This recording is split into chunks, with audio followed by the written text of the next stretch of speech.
Broadcasting Corporation, nationwide, worldwide, and netwide, broadcasting live from City State Center, Pasig City, Philippines. Ito ang DWIZ. Nagbabalita ng tama, naglilingkod ng tama sa lahat ng Pilipino.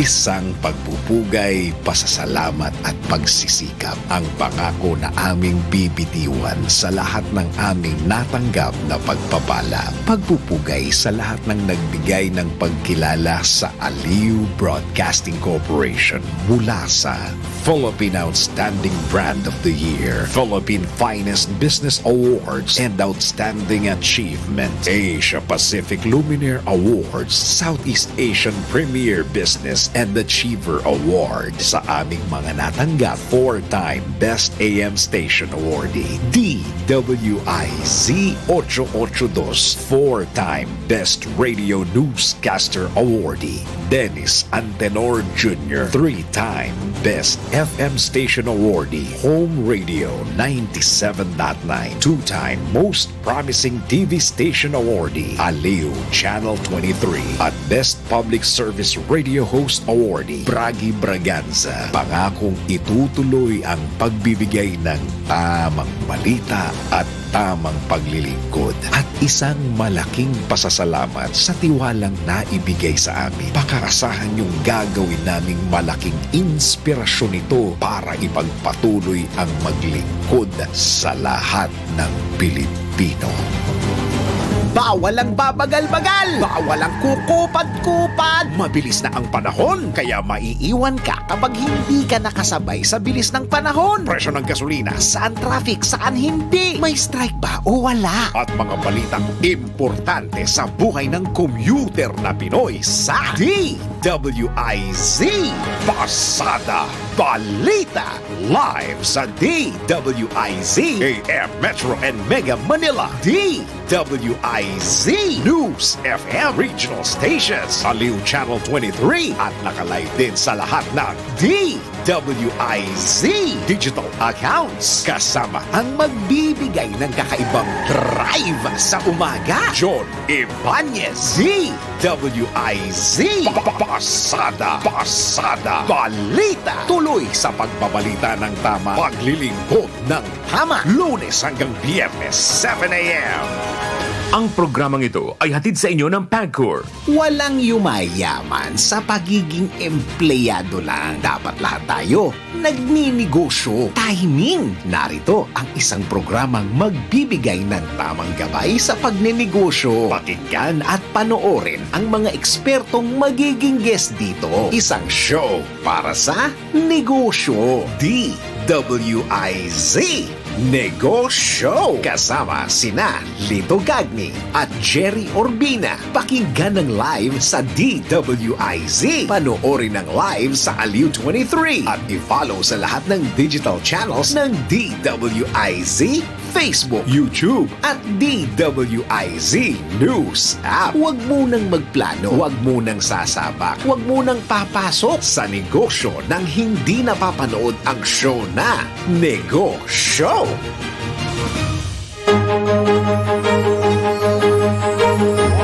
Okay, we're back. It's Thursday. Happy Thursday. Huwebes. Yes. And today we have a very, very exciting guest. Yes. Kakaiba naman to. O isip. Yeah. Mapapaisip tayo lahat. Oh, Di ba? design. Imagine, Yeah. pwede namang, alam mo, kailangan kung marunong kang mag-generate ng idea, negosyo na yun. Correct, yes. Babayaran ka nun. Correct. Malaki. Yes. 7 figures minimum. Ayun. Guest po natin today is Mr. Oliver Birdie Salva. Siya po yung co-founder of Curiosity Design Research. Magandang hapon, Birdie. Thank you for spending your Thursday with us. Thank you so much. Nice to meet you, Lito and Gerry. Yes, I'm yes. super happy to be here. Oy, Yeah, thank salamat. Thanks for accommodating. Fire! Fire! Wait, bago you started yung Curiosity Design Research, kwento ka muna. I mean, what's your professional background? How did you get started? Sige. Before Curiosity, like straight out of college, corporate job. So I joined L'Oreal. So I was in L'Oreal Okay. from management trainee to brand manager level. Yun, ganyan klase marketing muna. So I think I spent mga 5 years handling mga salon brands. So, Okay. like, if you can imagine back then, talagang lahat ng hair Kaya colors, pala. nagawa ko na yun. Nagawa ko na lahat ng Kaya hair pala ang colors. ganda ng mukha mo, ha? Born with it. Anyway, And then from there, but after 5 years or so in L'Oreal, then I decided na parang I wanted to join a startup. So from there, I joined a startup called Innovent. So with some people, so I decided to join them. They were trying to create and design the first Philippine-made smart TV. Back in 2010, wala pa. Your TV could not yet connect to the internet. So they wanted to make that, and I joined them there. But that didn't last for too long, mga 2 years lang. Okay. But in that 2 years, I was, I kept learning na rin, and I thought like parang, okay, there was something I wanted to do. Something that I got inspired since college pa lang. And from that inspiration, that's when I found my first partners, and then we created Curiosity in 2012. Ayun, okay. But basically, what is it? What does it do for the businesses? Sure. Yes. So in Curiosity, we basically call ourselves a design research consultancy. Design research. So in design research, what we do is like we help our clients whenever they want to design new products, new service, experiences, programs, policies. Whenever they're trying to make something for people, they should approach us to help them find out what do people want, and how will they want to use it, and how will it change their behaviors and their lives. Ayun. So you do a surveys, marketing research, pare? A bit of market research, pero instead of surveys, ang style namin is more qualitative. It's a lot of interviews, observation, I see. letting Focus people... group. Focus groups, kasama yun doon. And letting people try. So we can design experiments, let people try out yung mga ideas ninyo in a very see. small scale para makita natin kung iba yung sinasabi nila but iba yung ginagamit nila. At makikita natin kung pinumbay natin yung dalawang yun, how can we make it better? Birdie, what's the difference between yung sinasabi mo nga design research and design thinking? Sure. Yeah. I would say, design thinking is a set of principles. It's a set of principles saying na if you want to make something for people, you have to think like a designer. And when you're thinking like a designer, you have to make sure na parang you are making something na madaling gamitin ng taong yung gagamit niyan. For example, Okay. let's say, I'm going to make a website, I'm going to make an app. Kailangan madaling gamitin ng tao. Hindi dahil ako engineer, software programmer, madali sa akin, pero ikaw nahirapan. Hindi mo gamitin. So you do those things. Kami yung nag-research to find out how can we make it easy for people. Saan Yeah. sila nahihirapan? Para madaling ano. Para madali nila. So, all of the findings namin from our observations, our focus groups, our interviews, we tell the designers, the programmers, the artists, the creatives, ito yung kailangan nila. Here's how they do it, and here's why they don't like certain things. So, we guide them towards the right path. So it takes a while para. Usually, siguro yung isang, halimbawa, one company na kukunin kayo, it takes you a while, mga 6 months, gano'n? No. When we do our projects, usually 6 weeks. Oh, 6 weeks lang. Because whenever, 6 weeks. pag lumalapit sa amin yung mga clients and then they have a really big idea, we chop it down to small parts. Parang like, okay, malaking ambition ninyo, start mo na tayo dito kasi mamaya kung dito pa lang mali na, it doesn't matter. So let's do it very quickly. In a 6-week program, sabihin natin 2 weeks is for setup, preparations, mga 2 to 3 weeks for data gathering, and mga 3 to 4 weeks report writing. It depends on the scale. But generally, it's around that time frame. Ayun, can you guide that to, halimbawa, isang project that you did? You need not name the company. Just what is it that you did? Sure. And then, how did it help the business or what? Sure. Sige. I'll share na lang for example, let's say si Fred Hollows Foundation, yun na lang. NGO na lang, para Okay. safe. Okay. So, Fred Hollows Foundation is a group that aims to improve yung eye care service in the Philippines, specifically against cataract. Okay. So, one of the things that their questions to us back then was, how can we improve the patient experience without changing the infrastructure of the building kasi walang budget for that one. So may mga limitations, especially sa mga provincial areas na wala masyadong doctor. So limited doctors, limited budget, you can't change the infra. What can we do to improve the experience? So what we did was really to make sure na it was an inclusive exercise. We went there, we talked to the patients, like yung mga seniors na who had cataract surgeries na, yung mga nurses, yung mga people sa admin, just to find out ano ba yung mga step-by-step na ginagawa ng tao and saan yung mga problem areas, saan nagkakaroon ng bottlenecks. After hearing all their stories, mga FGDs and interviews, we also spent some time sa hospital. As in, nakatambay lang kami doon to really observe and watch ano yung mga diskarte ng tao when they were trying to shortcut, when they were trying to go beyond ano yung regulation, yung mga rules. Okay. And from there, we were now trying to brainstorm later on with them, okay, kung ito naman yung ginagawa nila, is there a way we can make it more formal? Can we make a better tool? Can we make better queue guides such that hindi nahirapan yung mga tao? Ganda. And then immediately after, the week after, they were experimenting that. They were really making let's print out some materials, let's test it out, let's try out this new processes. Which ones can we adopt? Yeah. Ganda. So yung work nyo or your service nyo also has you do a lot of Yes. observation. A lot of observation is involved. Pero kanina may binanggit kang FGD. Ano yung FGD? Oh, sure. Sa mga- Sorry. Yung FGDs basically means focus group discussion.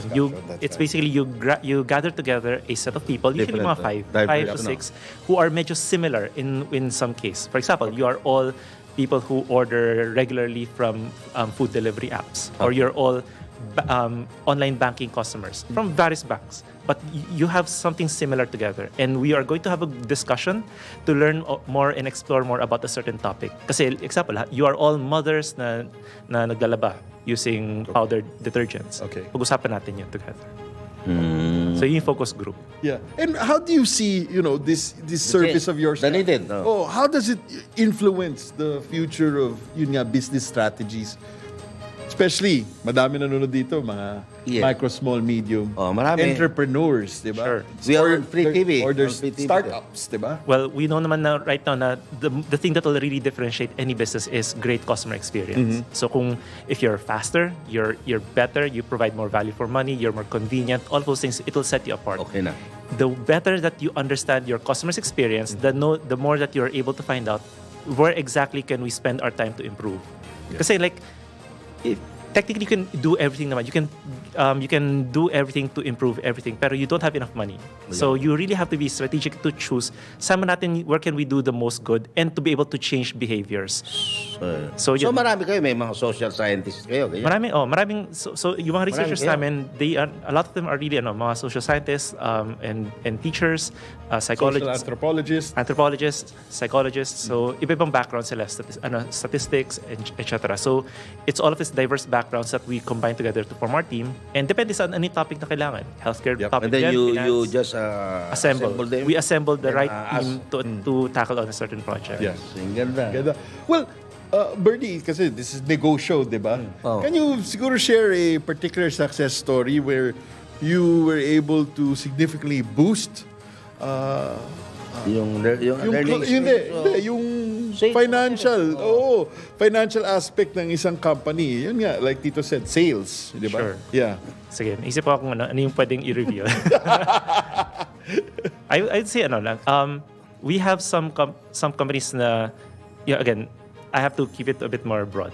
Yeah. But they would say that they wanted to go through digital transformation. Digital transformation. Parang very important for them that customers are able to access their personal accounts, to check their online plans, to do transactions online. Kasi lumalabas sa mga surveys sila na masyadong hassle to still go in person, to go to the branches. It takes too much time. So they really want to make sure to invest and make sure yung mga online platforms nila are really good. And to make it as a differentiating factor against all of the mga competitors. So we did a lot of studies from their customers of various profiles, mga tech savvy, mga hindi, and finding out how will they use this. And then our clients just kept making their prototypes and mock-ups, letting them quickly use it and quickly iterating and making it better. Eventually, after some years, whenever people do their surveys, they would always say na parang, this company, maganda yung app nila, na parang it's such a good experience for them. Ganda. And wait, sorry, curious lang ako. From your research with that bank, di ba? Ano ba? People don't want to go to the branch? I didn't say it's a bank, but it's a financial, and I'll keep it at that. Oh, but I mean, did it show that majority of our kababayans rather do their banking at the convenience of home, at home, or they still prefer to go into a physical branch? You still have different segments of people doing their own thing. So younger ones, I would say, and especially here naman na parang may internet access and stuff, online na yan. Especially with GCash, Pay, Mga matanda, mag-withdraw, pero kukunin pera doon sa bangko, ganun. Yung mga iba naman, pagka a bit, if ever nga, mas a bit more older, mas natatakot sila parang like, what if may mali ako nagawa? Or what if mahak ako? Or what if na hindi ko alam paano gawin? Or minsan, parang hindi, gusto ko nang may resibo ko. Kailangan hawak ako yung may papeles ko. Kasi kailangan ko for So how did you solve that? It's more na what are the things that people need to feel reassured. For example, let's say kailangan instantaneous yung if I make a payment, I get instantaneous Meron na kagad. Receipt. email Oh. and text message Tama. to tell me na parang it happened. So those little bits of reassurance. Reassurance. And if I go to my app, I should be able to see it immediately. And kung may delay, example, parang yun, may date. So pati yung customer experience, you look into that. That's specifically what we're looking into. We focus on the customer experience. Yeah. Well, let's go back naman, Birdie, nung starting Curiosity. What were the challenges? Kasi Ay. you're Dami. coming from yung corporate background, L'Oreal, hair products, sabi mo, mga salon products. Biglang, here comes Birdie. Gusto ko, Beta. nagtayo ako ng isang design research firm. Yung sa simula pa lang when we started, no, we approached syempre, family, friends, and contacts. And we said free. We'll do it for free because just to test out this new concept and Yes. idea. And dun sa free pa lang ayaw ka na nila eh. So parang dun pa lang we were trying to apply our own principles. So parang okay, every time we pitch, every time we presented, ano yung mga sinasabi nila, we have to learn from it. Parang why didn't they want it? Parang what are we not addressing? For example, in this meeting we said na, oh, we can do this. How long will it take? 2 months. 2 months masyadong matagal. We need it faster. Okay, the next meeting, how long will it take? 6 weeks. Okay, great. We are learning parang what is Okay. important to them. So kami rin, how can we adjust? Para how can we deliver on what they need? Pero you gave it all these services for free at the start. No one would take the free. No one No one will will take the No one free. would take the free. So And but how were you able to go over this challenge? again, learning. And then we're very thankful for the first clients namin who gave us a chance. Okay. Paid. But Paid? But Okay. they gave us a chance. Yes. So and then from there, parang we were also learning na again, as we learn na where is our role? Kasi sila naman, they have their big agencies, they have their market data. Oh. So they have their thing. Pero we were learning na parang, but what's the information na they could not get from them that we You thought can na get. parang we can provide for you. Yep. Ayun. And then they did appreciate it naman. Yun ang naging depreciation. Yes. Okay. Well, pero Birdie, going back naman to this whole idea of setting up your own design research na firm, di ba? Kasi off the air kanina, you told me you got the idea from... Yes. So there's a company called IDEO. IDEO, It's it's based in Nakikita ko yun. yeah, IDEO is one of those big. It's a really big innovation firm based in sa San Fran. They designed, I think, the first parang yung Palm Pilot dati, the Palm first Pilot, mouse. yeah. Sila nag-design yung mga yan. Oo. I was super inspired by them back in 2002. Second year college pala ako. I Okay. got the chance to visit their I see. Yeah. sa office nila. So doon pa lang like I really wanted what they were doing, and it really guided me na parang like someday I wanted to do that. And when I was in that startup yung event, I was trying to apply it pero Yep. kulang pa. But Ayun. when the time came sa Curiosity, I thought na parang this is it. I want to try doing that. Yeah, ayun. But here's the thing, di ako engineer, di ako designer. So my initial partners were researchers. So we said na parang sila yung research, so I'll handle the business side of things. I'll handle the clients, I'll handle the accounts, but sila yung research to deliver. And then fast forward at 2021, IDEO is now our client. Wow! Yes. So whenever IDEO has some projects in the Philippines, Wow, they have IDEO. Curiosity to be their local partners. So that is your most satisfying, It was very satisfying. Yeah. Wow. I see. So imagine And that what life did comes IDEO full like circle, from you? What is it they want from you? Local expertise. Kasi kung whenever they do their research, they have to fly in here, and then they, when they're doing these studies, may konti pang gaps na parang yung understanding. So of the local kailangan culture. yung cultural So everything. sometimes it's just easier for them na parang sometimes it's easier for them parang if there's a local partner could help us organize, conduct the data gathering, and then guide them through it. So we become partners with them. So what are the things that you want to design now? Yung dapat na ano? We love designing mga solutions that really affect the most number of Filipinos and for the good. So we have a lot of projects. So it would be financial inclusion siguro. Yes, definitely. So making mga financial services, insurance, things more accessible and inclusive, healthcare, Yep. education, transportation, climate management. Yep. So and anything with regard government policies to make things just simply better for everyone. Galing, ha? galing. So how many, let's see, today, how many projects are you handling? At any given point in time, we usually have 4 to 5 projects running.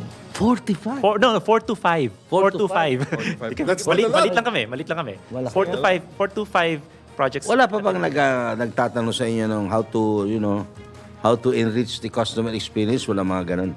Yun lagi ang tanong. How can you make the customer experience better? So yun lagi ang So how tanong. do you do that?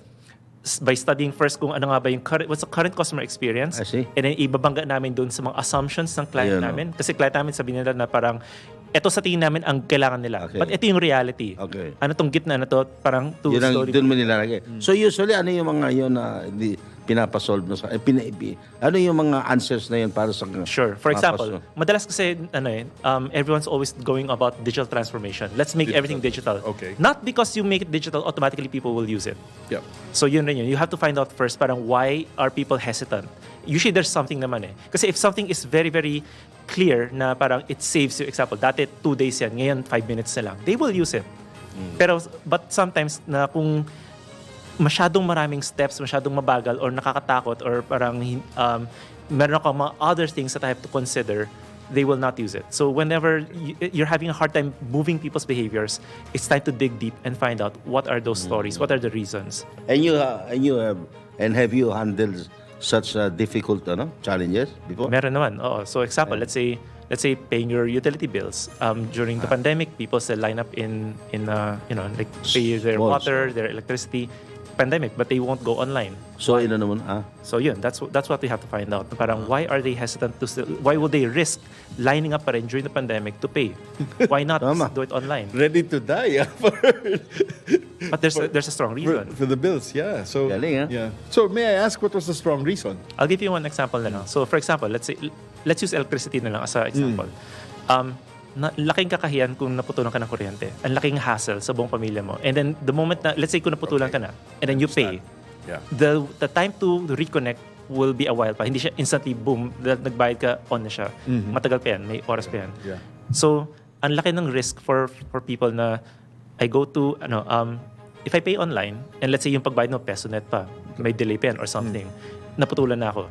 Hassle sa pamilya ko, hassle sa anak ko, and pandemic nga to. Tapos parang, imagine mo kayo yung isang pamilya sa buong street niya na walang kuryente. Ang hassle niya sobra. So, for some people na para I would rather line up in person para I can pay and then I can make sure na I have a receipt na talagang yun, confirm bayad to and wala yung mga 1 to 2 days delay pa because online payment may delay.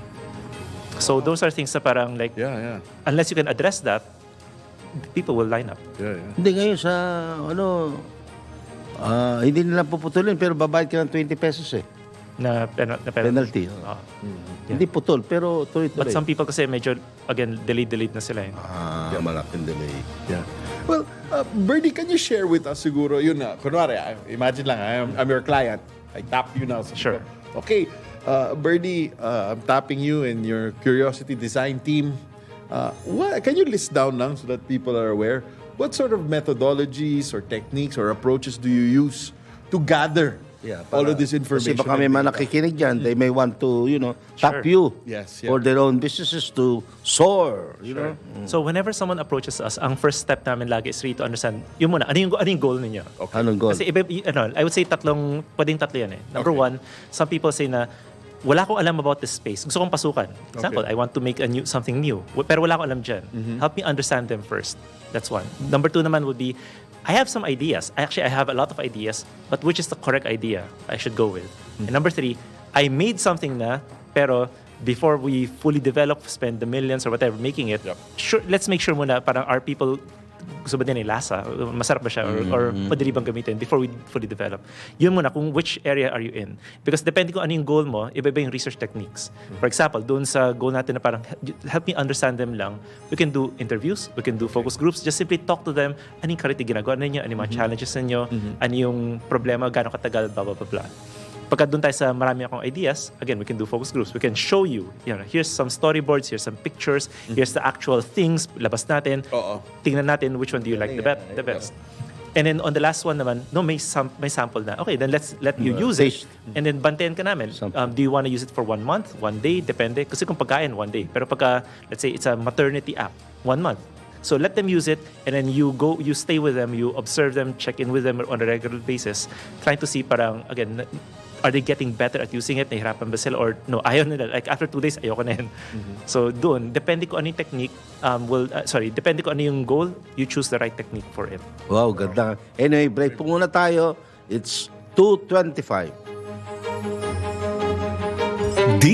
DWIZ Negoshow. Oras, hatid sa inyo ng Pagcor. Pamilya padala, ML Kwarta padala, mula sa M. Lulian, mabilis, madali, maaasahan. Kwartang pinaghirapan, pinag-ipunan sa M. Lulian, ang pinagkakaingatan. Madalang kinakailangan, labis na inaasahan. Mabilis makakarating sa paroronan. ML Kwarta padala, pamilya padala, padalang galing sa puso. DWIZ. Ang buong Aliw Broadcasting Corporation Station DWIZ AM Nationwide DWIZ News FM Regional Stations Home Radio 97.9 at ng Aliw Channel 23 ay nagpapasalamat ng 1,000,000 beses dahil sa laki ng suporta mo sa amin. Really, 1,000,000 thanks to you. Kaya tatapatan din namin ng 1,000,000 thank you ang inyong pakikinig, panonood at pag-follow. Manalo ng 1,000,000 pesos. Aliw Broadcasting Corporation's 1,000,000 pasasalamat nationwide promo. Abangan! Bago maniwala sa mga claim-claim na yan, patunayan na yan sa Let's Prove It! Hilig mo ba ang pagtakbo? Yung tipong naging daily routine mo na ito sa umaga. Alam mo bang may benepisyo ito sa iyong katawan? Lalo na sa iyong mental health? Tara, let's prove it!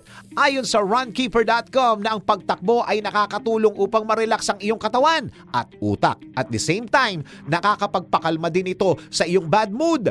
Dagdag pa sa webmd.com na malaki din ang benepisyo nito sa iyong pagtulog. Habang ang pagtakbo ay nakakatulong na mabawasan ang symptoms ng anxiety. Bukod dito, sinabi ng Raya University sa Amsterdam na ang antidepressant at pagtakbo ay magkapareho lamang ng epekto. At nakaka-maintain din ito sa iyong physical appearance. Ngunit, isinaad naman ng isang psychiatrist na para sa mga taong may pinagdadaanan, mas mainam pa ding uminom ng antidepressant. Kaya naman sa mga stress dyan, malungkot o kaya naman sa mga bad trip dyan, itakbo nyo na lang yan kesa mag-overthink ng malala. Kayang-kaya mo ang kahit na ano kung ikaw mismo ang gagawa nito. Let's learn new things sa DIY Do It Yourself. Na-encounter mo na ba yung meron kang ida-download mula sa iyong browser pero ayaw nito mag-start o hindi ito matapos-tapos dahil sa network issue? Baka naman ito ay dahil hindi updated o nag-e-error ang adapter na ginagamit mo. Para hindi na ma-delay ang iyong gagawin, sundan mo lamang ito. Step 1. Buksan ang device manager ng iyong laptop or computer.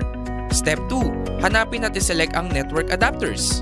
Step 3. I-right-click ang adapter na iyong ginagamit para sa network at i-uninstall mo ito. Step 4. Hintayin lumabas ang confirmation screen at piliin ang delete this driver software.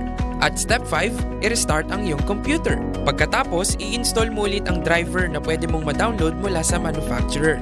Gets mo ba? Sige nga, do it yourself!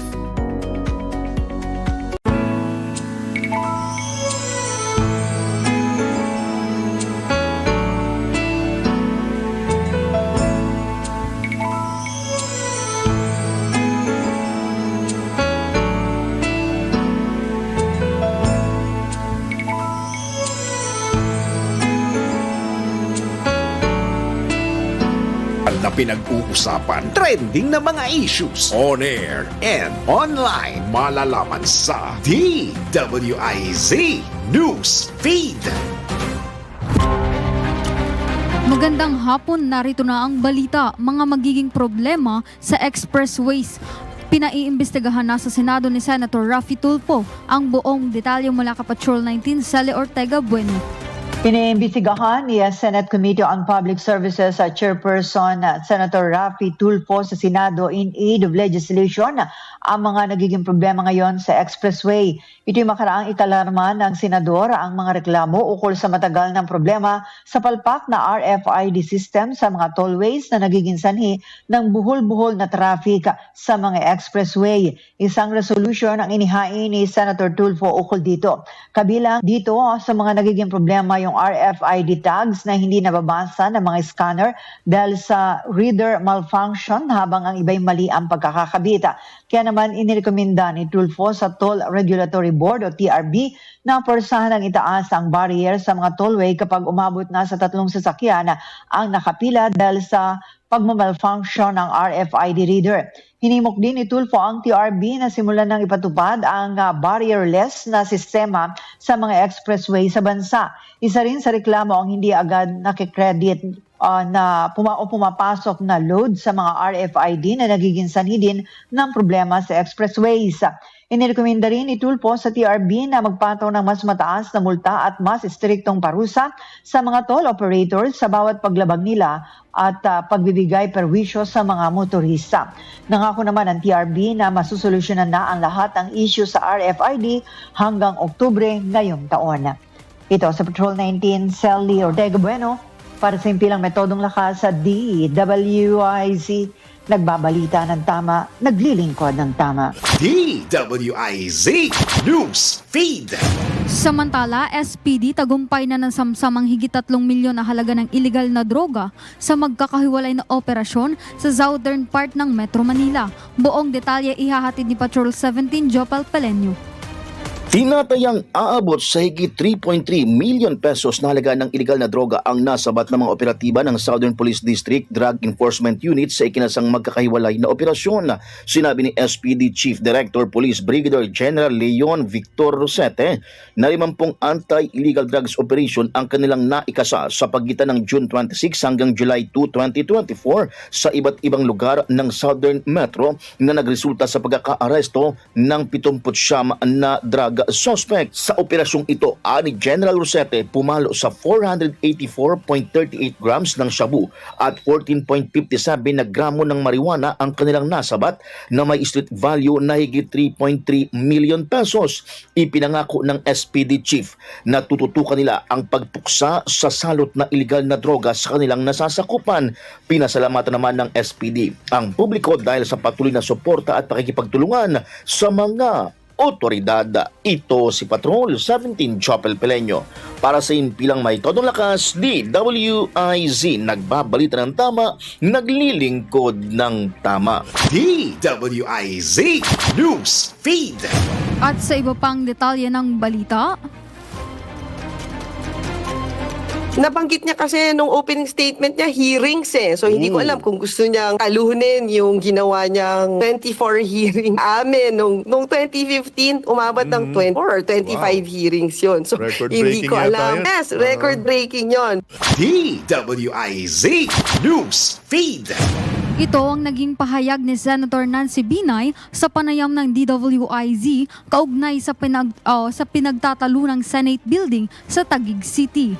At para sa karagdagang impormasyon at mas marami pang mga balita, bisitahin kami sa aming website na www.dwiz882am.com at sundan ang aming X account at Facebook page na DWIZ. Ako po, si Geraldine Doinog. Huwag pahuhuli, huwag papayag na wala kang alam kapag viral na, kapag trending na. Alam agad sa DWIZ News Feed.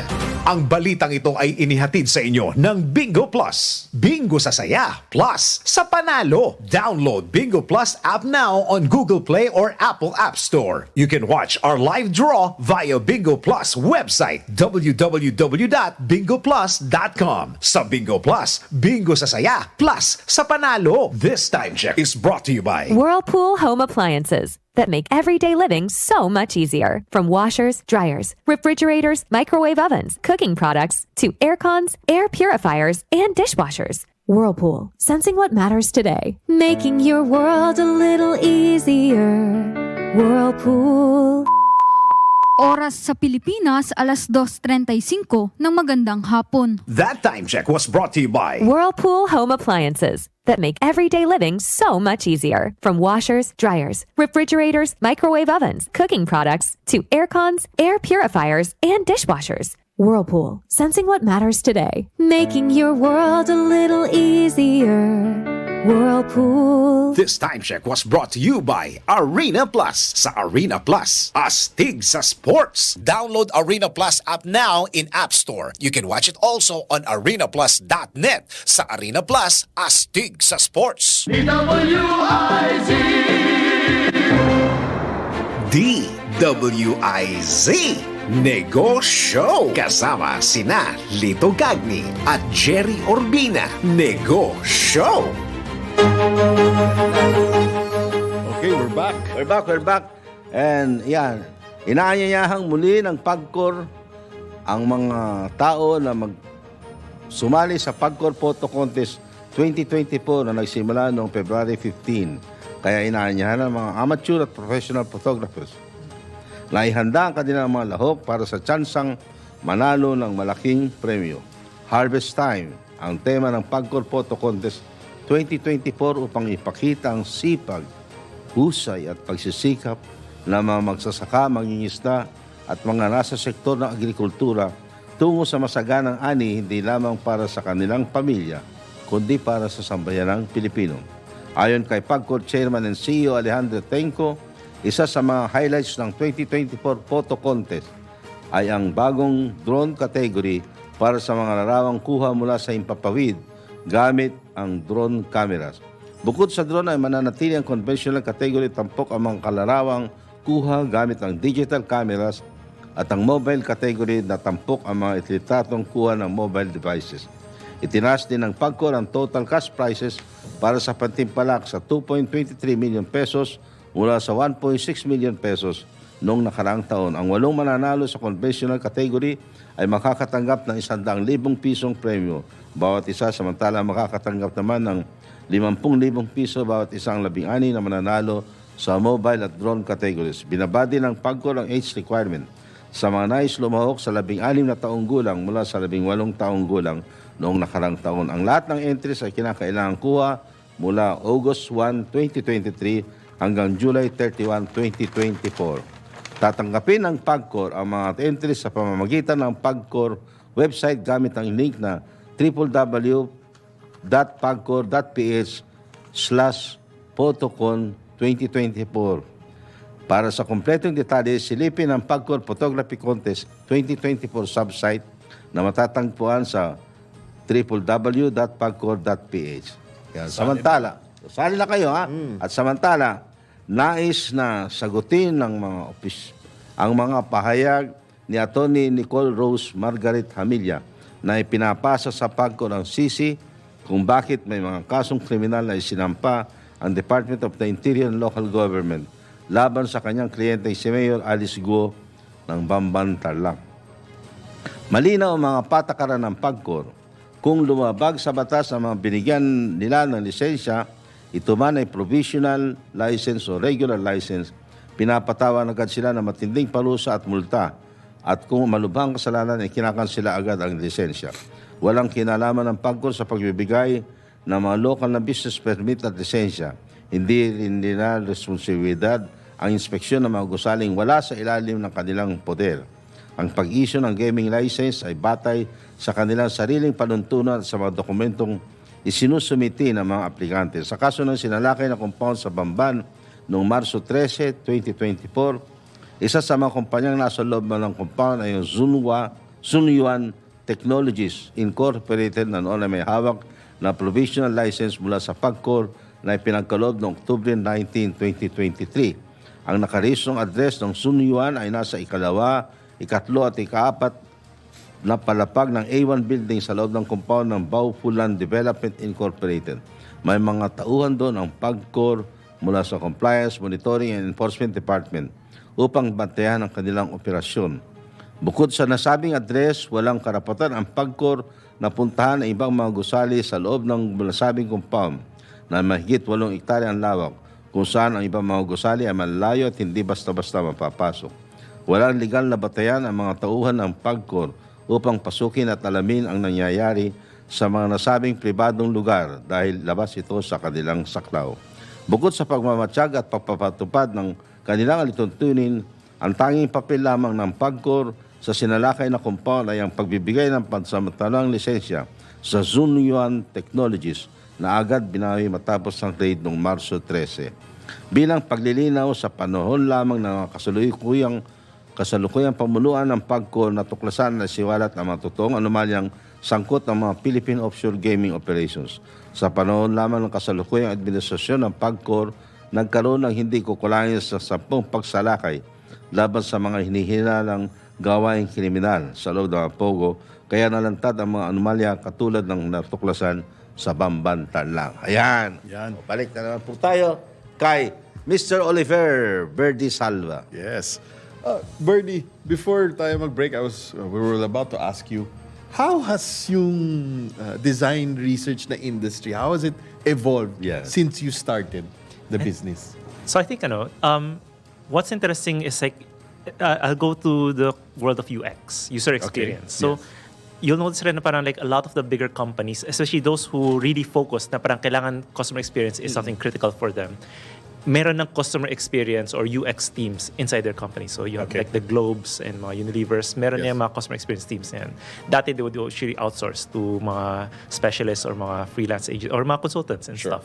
Pero now I think everyone is so focused na parang they understand this is as critical as marketing or sales, and then they will build their own teams na rin. So I think in that way na parang the appreciation for design research to be able to understand the customers is there. But whenever they need additional help, especially if they need fresh eyes, kasi minsan sila lagi looking at, and that's when they approach companies like me. Okay. Pero wait. Kasi fresh eyes. Fresh eyes. Birdie, di ba, there tends to be a lot of emphasis put on tinatawag na user experience or the customer experience. Pero nakakalimutan naman yung employee experience, internal. Do companies approach you to help them in I guess, improving or elevating or enhancing the overall employee experience in their company? Especially if a company has a lot of mga field and sales agents. Usually kasi mga field and sales agents, they are a critical touch point sa customer. Kasi sila humaharap diba? Pagka, example, binibenta nila ng whatever service or plans, how they interact with them and ano yung mga tools na meron ng sales agent na yun greatly affects the customer experience. So usually we are also approached to be able to find out ano yung mga tools ang gagamit ng mga agents na yun. Like how can we make yung, example, when they have mga online documents, anything when they're going to submit online, when they have their own internal training platforms or tools. We do that study rin para lang to make sure na they can deliver their service rin. At saka masaya rin sila. Wala pang nag-contact sa'yo ng company na mataas ang attrition level? Meron naman. meron. Nagawa mo ng paraan.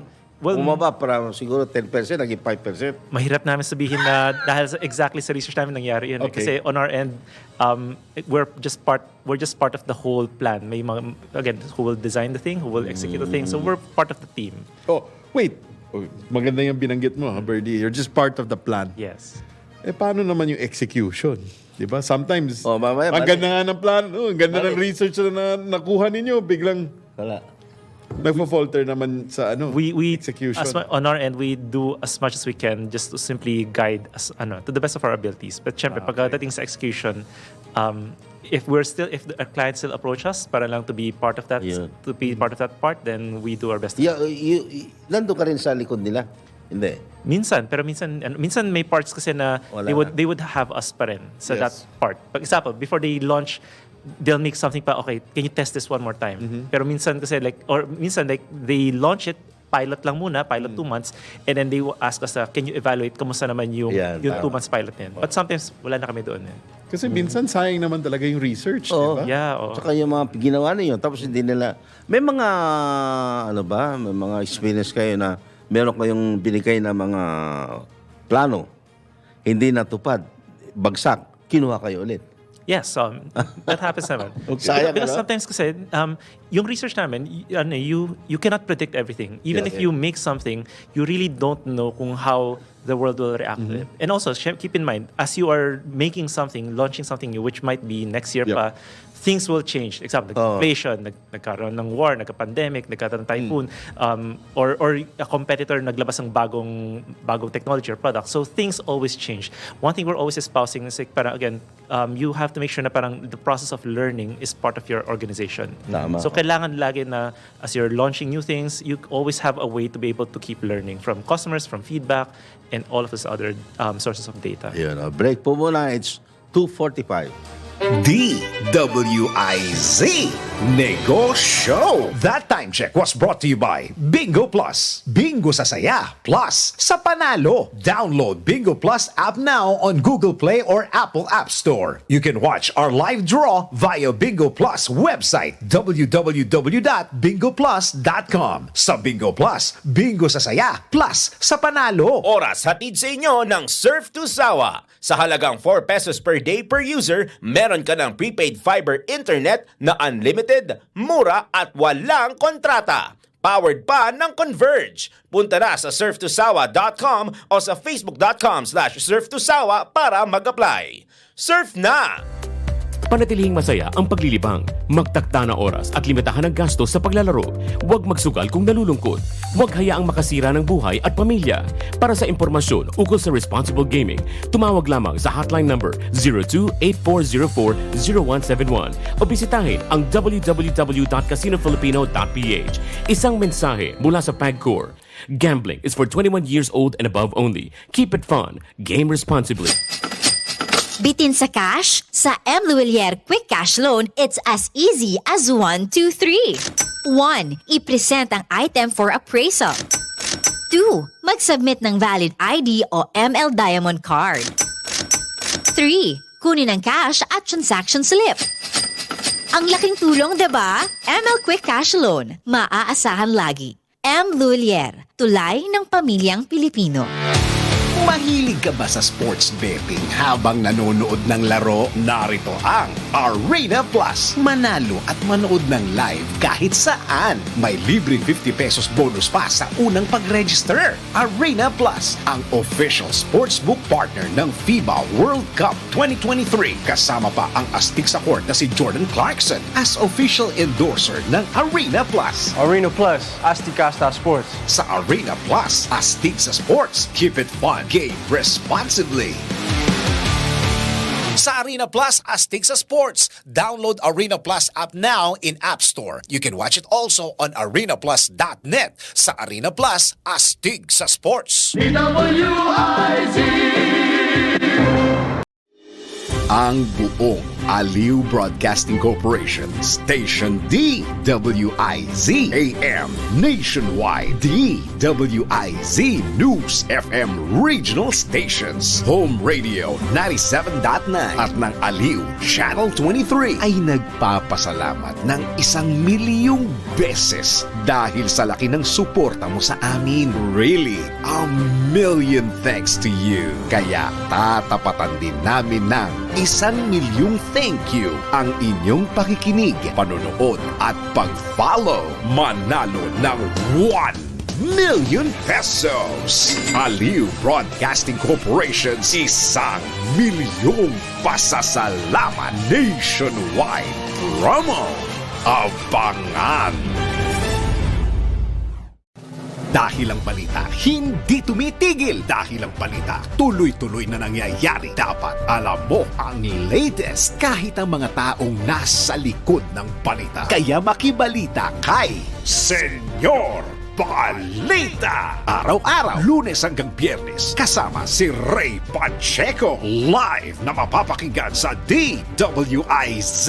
Panoorin ang live sa Aliw 23 at naka-live din sa DWIZ Facebook, YouTube at DWIZ News website. Kaya mga senyorito at mga senyorita, mga senyor, mga senyora, makibalita na kay Senyor Balita. Monday to Friday, alas 3 ng hapon. Bahagi pa rin ng DWIZ. DWIZ Negoshow. Kasama sina Lito Gagni at Gerry Urbina. Negoshow. Okay, we're back. Okay, we're back. Bilis. Yeah. Birdie, tanong lang. I mean, what can you siguro advise yung mga aspiring entrepreneurs dyan, the people that are starting their own business or are currently managing their own business, and on how to get started with design research without having to spend a large budget? No worries about that. First things foremost is really, like, when but the people always say parang talk to your customers. Okay. The thing there is like sometimes I would hear like mga people that I've talked to before, they would say na parang nag-survey naman ako, nag-research ako na itong people, pero after all of that data, I still don't know what to do.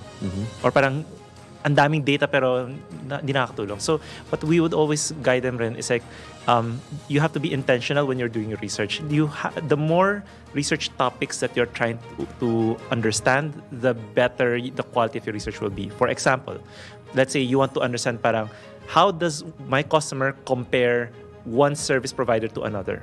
How does how do they say na in what way? In what way do they see na parang to what level useful itong service na to? Example, let's say parang itong online tutoring tool na to, okay siya for math, pero hindi siya okay for science, English, Filipino, etc., etc. So, okay ba siya? Nakatulong ba? A little, di ba? Or you might want to say na parang how are they currently doing things? Example, let's say you want to improve the commuting system, or how is a person planning na, let's say, umuulan or traffic, or kung weekday or weekend, how do they get from point A to point B? Ano yung lahat ng dinadaan nila? Ano yung check nila sa Waze, Google Maps, etc., etc. The more that you are sure of what is it that you're trying to answer, the better na when you're asking your questions and doing your research, para lang sure ka na, ito yung kailangan ko information to be able to make my decision moving forward. Kung random bara-bara ka lang na, basta I'll talk to my customers and you just chat, kwentuhan lang, mamaya, like, ang dami mong kwento, pero nasagot ba yung kailangan mo para to move forward? Ayun. Sandali, malapit na eleksyon and we are all politically inclined dito sa Pilipinas. May mga kuha na ba sa'yo na aspiring senators? So far, we don't do political... You don't do political. Pero you do policy, di ba? We do help for policy. So for example, kung let's say it's for Department of Tourism, let's say for ADB, maging classic for policy, yes. Pero specifically for politicians na for their own campaign, we don't. Why? Curious na ako. Why? Ayaw politiko. More of that, no. Well, syempre, I can't speak on behalf of everyone sa team, but syempre, everyone I'm sure has their own leanings. But right now, we just haven't. There are certain things na we agreed upon in the company na parang what industries will take on and what we won't, based on our values. For example, we don't take on any tobacco, we don't take on any gambling. So there are certain industries we just say no to. Sa gambling, no. So how do you improve the customer experience sa gambling? Ayaw ka dito, No, para lang idea. Your idea. Well, lang. Avoid na lang. Para lang. Avoid. For the sake of financial, avoid. To improve your financial outcome na lang. Now, sadali, ganito. Halimbawa, top of mind, yung ganito, yan. I want to promote the Philippines. What is it that I should focus on? Marami yan. Kasi kung ganyan, malaking challenge. Di ba, isa lang? Example, number one would be infrastructure muna. The fact that wala eh. No, but example, like you have roads. Example, let's say from Manila to La Union, maayos yung roads, mas mabilis na nga. And you can see how much sobrang nag-develop yung La Union. Di ba? Ang bilis. Like, a lot of Metro Manila urbanites have moved there na and then setting up their resorts, and mga even mga artists and creatives are setting up places. Lalo na they can work remotely. And sobrang ang bilis ng boom ng La Union. So I think just simply having better infra to get from point A to point B is a big major thing na. Oh, wow. Well, so infra pala. That's one. Punta kayo sa Pilipinas, maganda na ang road, ganon? No, more na parang punta sa Pilipinas and then at least from Manila, you can easily get to the other places. So ganon ang punto. Interconnectivity. Yes, kasi yung Tiplex no? Yeah. Wait, ano yung mga common misconceptions that you encounter about design research? Kunwari, when you approach potential clients, ano sinasabi na, ano yan? I think the one common misconception is like parang, can we just talk to a few customers? Like when I say for you, I say like, can you just talk to 3 customers? And the problem with not having enough sample size to represent yung customer mo, it's like, example, if I talk to one person and then this one person tells me a problem, normally tayong lahat, especially our clients, they're innovators. They have the urgency, they have the sense na parang I need to solve that customer's problem. If this person tells me parang ayoko to, I can fix that. But what if, you pause mo na, talk to 5 or 10 more customers and then you will find na parang, wait, all 10 of them are saying different things, but underlying all of them may something common. Yan. Maybe it's a better use of my money and my resource to solve itong common na to rather than like yung one small thing yun. Mga band-aid solutions. So you look at the common you denominator. find yung talagang root cause. Common themes or patterns Yes. na sinasabi nila, what they share with Yes. you. So yun na parang Yan, it's not just simply dahil sinabi niya sundan agad natin. No, you talk to a lot of people, then you have to analyze and find out deep ano ba yung root cause that I can do the most. Halimbawa, if you want to let the young abhor tobacco or vape, what do you do? Mahirap yung I don't smoke rin, so and we haven't done any studies there pa. Pero I guess syempre yung mga the fact that information campaigns are already there. Number one ganito. Number one would be to find out na why do people smoke, diba? So why do people smoke? And of course, there's a certain addictive factor to it. So once you start, it becomes hard to stop. You become dependent on it. Kasi nag-smoke din sila eh. Yeah, but like, if you just simply want people to stop smoking, policy change lang yan eh. I mean, you just simply make it not allowed, and that automatically has the most impact or raise the prices. Yeah. Well, Tito, we're nearing the tail end of we're nearing the tail end of the show, and this is your last 5 minutes. Well, but before that, siguro, Birdie, how can they get in contact with you? Yeah. Kasi for sure, may nanonood dyan, entrepreneur, business, baka interested sila in... Banggitin nyo ang negosyo para meron kayong 20% tapping your services, di ba? Sure. To help grow their business. So how do they reach you? Sure. Well, anyone who wants to reach out to us, you can go to our website, curiosity.ph, and then yung sa contact Curiosity.ph. Curiosity.ph. Sa contact us na form, or directly through me, so you can find me on Facebook, on LinkedIn, and then just send us an email, send a message. Yeah. Are you open to mentoring entrepreneurs? We do volunteer. I volunteer, so I volunteer. You volunteer? Yeah, for libre. Yung mga dyan Hindi, maraming nakikinig sa amin Yes, MSMEs. Mostly MSMEs. That's right. Up to Negosia, mga probinsya, yun ba mga taga-OFW? No worries naman. Yeah. Naku. Bigay mo telepono para Wait, what's your plans for the next 5 years? For Curiosity, what are you excited about?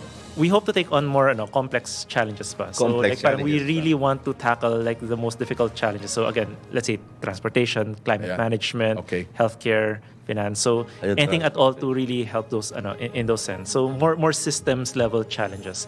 And on our end rin kami sa team namin, we're constantly improving, trying to understand again yung mga frameworks and yung mga tools that we can use to be able to better decipher this mga challenges na to. So that's one. And then also we're constantly improving and growing our team para lang kahit anong challenge yan, may experts kami who can lead the way for it. So ilan na kayo ngayon sa team niyo? Yeah. How big is your our head roster? count? Well, yung core roster namin, we're around mga 12. But we do have a huge network na parang, again, Now you can we tap. depending on ano yung expertise na kailangan. Yan marami yun. Yes. Well, speaking as an entrepreneur, what's the best advice that you've heard?